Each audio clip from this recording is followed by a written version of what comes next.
जानते हैं कि महादेव की पूजा हम भी किए हैं, मेरे पूर्वज हमारे घर में भी सब लोग कर रहे हैं, है ना। और उसके पहले जब से हमको होश आया, हमको पता है कि महादेव की पूजा होती है ना। ऐसे तो ना करो अब के। महादेव गुरु भी है, इसका बोध हम लोग। अच्छा देखिए, जिन्होंने हमको आपको बनाया वही गुरु का भी काम कर सकते हैं। अब जो इस पंखे को बनाया, हम आप अगर खराब हो जाएगा पंखा तो मिस्त्री को बुलाएंगे। तो वैसे जो हमको आपको बनाया, अध्यात्म मतलब आत्मा का ज्ञान, तो हमको आपको जो बनाया, जिन्होंने बनाया वही गुरु का भी काम करते। और ये स्वतः ये बात, इसको प्रमाण देने की जरूरत नहीं है कि महादेव गुरु का भी काम करते हैं। हाँ, लेकिन इस नई बात को बताने का काम अभी जिन साहब का या दीदी का नाम ले रहे हैं, और साहब हरिंद्रानंद जी ने इसको बताने का काम किया। उनकी पत्नी रही, उनकी पत्नी थी दीदी नीलमानंद जी, उन्होंने महादेव का काम बढ़ाया। और ये मतलब बिहार के सिवान जिला से शुरू हुआ, 1980 के दशक से आज तक ये चलता रहा है। लेकिन बात बस गूढ़ बात इतनी सी है कि उनको लगा कि महादेव, उनको एक ख्याल आया कि ख्याल में कुछ वो आ रहा है कि गागी शमशान में बैठे हुए, तो मतलब अपने बहुत सारे संशय और इतने सारे परेशानी, वो गए थे जादू टोना सीखने के लिए। कई गुरु बदलते गए, लेकिन समझ में कुछ आया। हेलो हेलो, समझ में कुछ उनको आया नहीं। फिर उनको लगा कि बस उनके दिमाग में एक श्लोक आया, वही गांगी शमशान में बैठे हुए, कि गुरु रे ब्रह्मा गुरु रे विष्णु गुरु रे देवो महेश्वर, फिर गुरु साक्षात परब्रह्म। तो उनको लगा कि जब परब्रह्म गुरु परब्रह्म होते तो परब्रह्म गुरु क्यों नहीं। तो परब्रह्म का मतलब उनको समझ में आता था कि महादेव, घर में महादेव की पूजा होती थी। तो उन्होंने महादेव को परब्रह्म समझ के गुरु मान लिया। लेकिन बाद में फिर वो बिहार के जिला प्रशासनिक सेवा में आए, तो फिर मधेपुरा में उनकी बदली हुई। तो फिर वहाँ पे जिनके साथ वो शुरुआती बचपन में शमशान जाया करते थे, वही लोग उनसे मिलने आए और उनको उन्होंने बताया पहली बार खुद में, और दीदी नीलमानंद जी को छोड़ के पहली बार किसी तीसरे आदमी को उन्होंने बताना शुरू किया कि आप महादेव को पूछे कि आप लोग अभी भी शमशान जाते हैं। तो उन्होंने कहा, सामने में जो थे वो लोग मिलने आए थे, बोले हाँ जाते हैं। तो बोले अगर कुछ मिल रहा है तो ठीक है, नहीं समझ में आ रहा है तो महादेव को गुरु मान लीजिए, हम भी गुरु माने, आप भी मान के देखिए। तो बोले, वो मैथिली में जवाब देने लगे कि हाकिम हम तो जाने छे गुरु महादेव छथिन, मतलब हाकिम हम तो जानते हैं महादेव गुरु हैं। तो इनको लगा हम तो बताए नहीं कभी किसी को, आज पहली बार बता रहे गुरु महादेव हुए कैसे इनके। तो पूछने में पता चला कि किताबों में लिखा हुआ है कि महादेव गुरु होते हैं।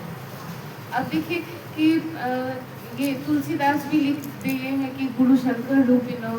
फिर क्या कहते हैं, कृष्ण जी भी उनकी वंदना करते हैं कि जगत गुरु नमस्तुभ्यं शिवाय सिद्धाय च। तो ये चीज़ है कि महादेव गुरु हैं, लेकिन हमको आपको आज पता चल रहा है, हमारे आपके जानकारी में था नहीं, हमको आपको आज पता चला, वो साहब के माध्यम से पता चला। और उन्होंने बहुत ही सोच समझ करके, परख करके हमको करने को दिया 3 सूत्र।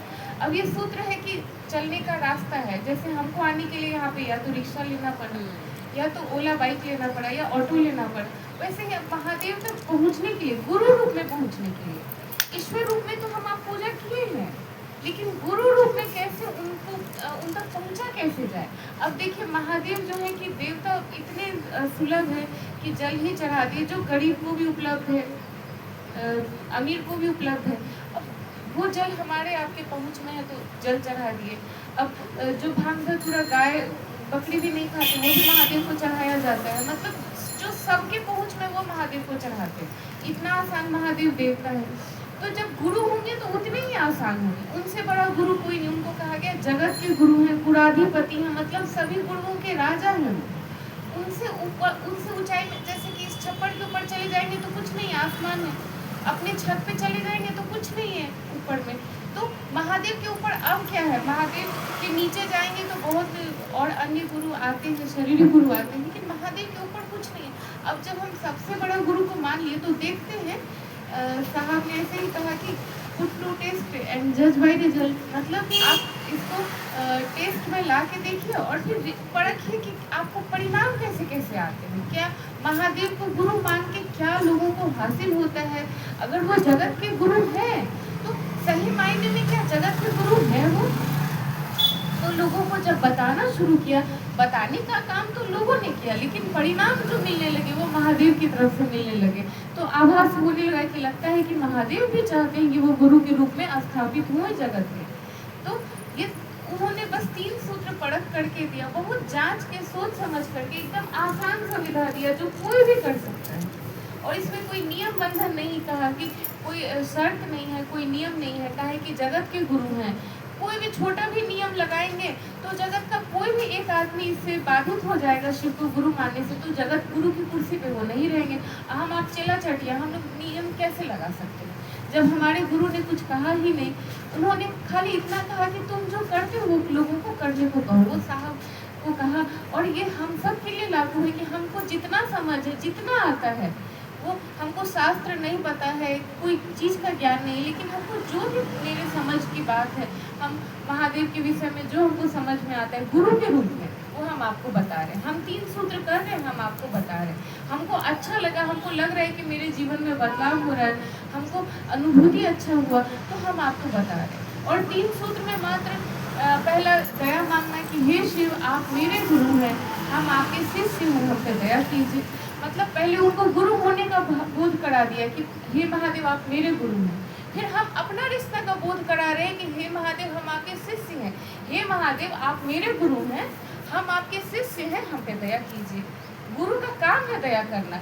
जैसे कि मोम का काम है कि अगर पिघल जाता है, मोम में एक छोटी सी बत्ती होती है और मोम सिर्फ मोम रहता है, उसका काम ही है सिर्फ पिघलना और एक बत्ती जैसी रहेगी। तो वैसे गुरु का काम है मात्र और मात्र दया करना, कृपा नहीं करते हैं। कृपा वो ईश्वर के रूप में करेंगे कि आपको कठिन भक्ति हमसे होगा तो उनकी प्रसन्नता होगी, उनको सही समझ आएगा तो करेंगे।